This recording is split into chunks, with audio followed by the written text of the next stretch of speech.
Bien, estamos observando nuevamente, como vimos en el capítulo 1, la planilla que, de acuerdo a los resultados de las encuestas, han determinado cuáles son, a criterio de la sociedad, los principales problemas que acucian a la misma.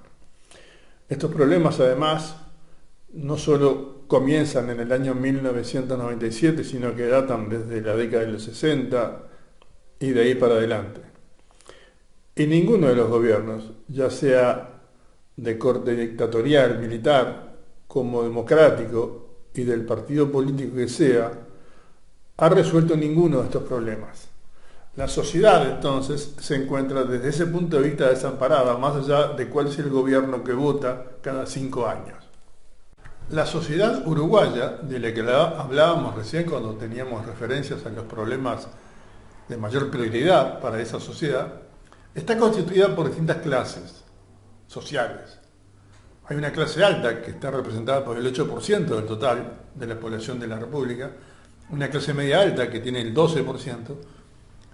Estos dos sectores, que definen el 20% del total de la población, difícilmente estén de alguna manera tan afectados por esos problemas, porque no parece sensato que tengan problemas de ingresos, de trabajo, de vivienda, de calidad de salud, de educación e incluso hasta de inseguridad.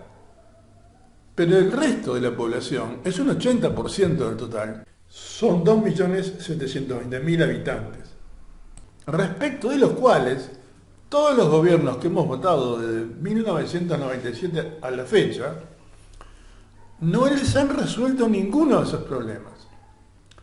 Esto muestra de alguna manera que las gestiones de estos gobiernos parecería que están más focalizadas en ese 20% que no está tan problematizado con esas situaciones complejas y no se manejan, no se encuentran soluciones para los problemas que afectan en forma muy importante al 80% de la población.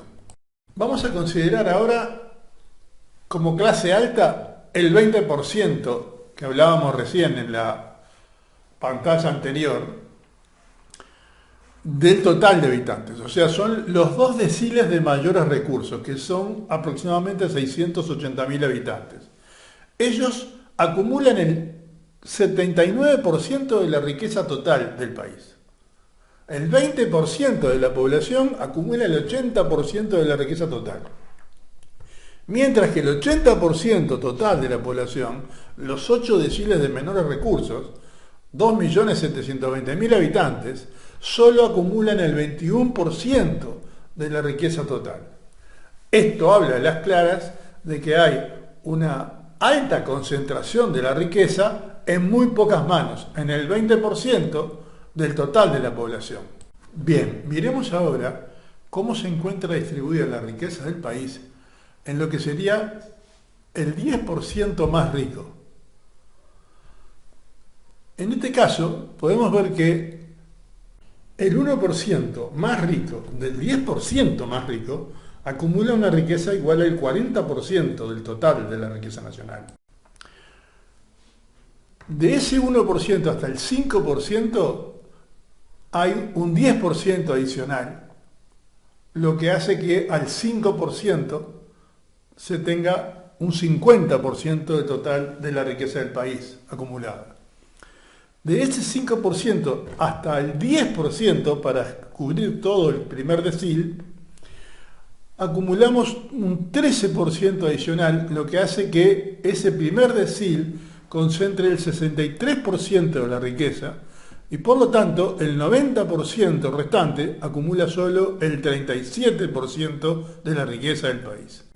El gráfico que estamos viendo nos muestra, por ejemplo, el decil 10, el decil de mayores recursos económicos de toda la población. ¿Qué peso tiene en el 100% de la riqueza que acumula este 10%? La riqueza generada por herencias, es decir, generada por generaciones anteriores. Y resulta ser del 60%. Esto abre las puertas a una posible vinculación de sectores en la actualidad de los más poderosos económicamente hablando, que ya lo eran en tiempos en los que se creó este país. Estamos hablando de 1830 o incluso antes. Y eso traería consecuencias extremadamente importantes para determinar, en definitiva, cuál es el contexto general en el cual se crea este país y por el cual se desarrolla hasta nuestros tiempos. Bien, entonces si consideramos los gráficos que hemos mostrado hasta ahora, básicamente el que determina cómo se distribuye la riqueza nacional entre el 20% de mayores recursos y el 80% de menores recursos, o cómo se distribuye internamente dentro del 10% más rico esa riqueza, lo que nos hace ver que el 1% más rico de ese 10% más rico acumula el 40% del total de la riqueza. Eso genera consecuencias muy importantes. Le da a ese sector un enorme potencial de poder para manejarse y vincularse con el resto de la sociedad y también con los gobiernos que la sociedad vota. Pero además de que se considera excesiva esa acumulación, no es una situación que se generó en los últimos 2 años o en los últimos 3 años. Es una situación que a través de grupos, de familias, que ya se instalaron en el sector económico más fuerte del país en épocas de la provincia oriental y que se perpetúan a través de generaciones posteriores hasta la actualidad y que transfieren esa riqueza a través de la herencia, como se indica en el anterior gráfico, es tal vez lo más grave.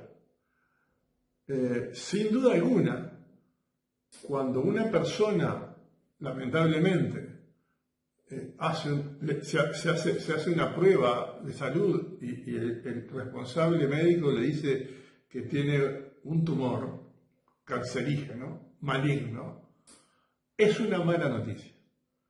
Pero peor sería que le dijera que hace 2 años que lo tiene. Todos sabemos que cuando a uno se le presenta una situación de esa índole, lo mejor es que sea detectada cuanto antes. Es el tiempo en el que dura una situación compleja, tal vez, la mayor gravedad de la situación.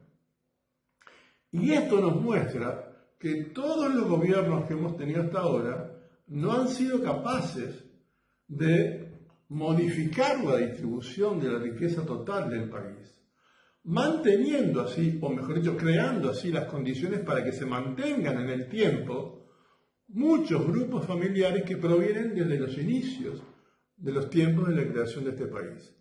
Y eso es una situación altamente importante por las consecuencias que genera, porque determina en un contexto general que se forma cuando se forma el país, pero que es, no digamos básicamente el mismo, pero es muy parecido en la actualidad. Y eso respalda la hipótesis que veníamos manejando, que los gobiernos, todos los que hemos votado, los que son democráticos y los que no lo son, tienen vinculaciones con ese sector de poder y sus gestiones van dirigidas más para mantener esa situación y ese relacionamiento que para considerar soluciones definitivas para los problemas acuciantes del resto de la sociedad, para los cuales se necesitan cantidades de recursos muy importantes que a todas luces todos los gobiernos que votamos nos dicen que no los tenemos. De hecho, en el último plebiscito por la seguridad social, aunque la mayoría de los representantes políticos de todos los partidos políticos dijeron públicamente que ellos están de acuerdo con que los jubilados ganen más, el problema es que no tienen los recursos para hacerlo. Y cuando te dicen eso, lo que te están diciendo es que si todo sigue igual, nada va a cambiar. Y eso nos tiene que poner a toda la sociedad en una situación de alerta máxima. Bien, vamos a dejar por acá y vamos a seguir ahora sí en el capítulo 2.